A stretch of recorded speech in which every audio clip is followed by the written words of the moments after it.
Today's grammar workshop is on the verb to be. There are two types of verbs. There are doing verbs, they're the ones that we're most familiar with, and there are being verbs. Today we're going to look at the verb to be. This is often forgotten as a verb because it doesn't look like or even act like a regular verb. They describe states of being or feeling or an emotion. So some examples: to be happy, to be sad, excited, hungry, tired. Okay, so they're all sort of feelings, being something. That's why it's called the verb to be. The verb changes depending on who is being and also the tense of the verb. So that's whether it happened in the past tense, the present tense or the future tense. So let's look at who. This is the pronoun or the subject of the sentence. So who is being? So if we have I and it's in the present tense, the verb to be, it's I am. If it's in the past tense, it's I was.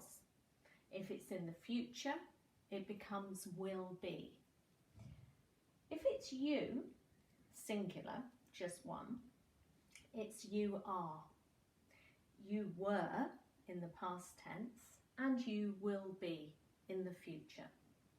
If it's he or she, he, she is, was, past tense, or will be. If it's you, plural, more than one, it's you are. You were in the past tense, or you will be in the future. We are, we were, past tense, we will be in the future. They are, they were in the past tense, they will be in the future.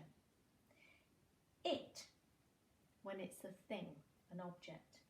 It is in the present, it was in the past, it will be in the future. So that's a very simple summary of the verb to be. Look out for it. So if you see words like am, are, is, was and were, will be, those are also verbs.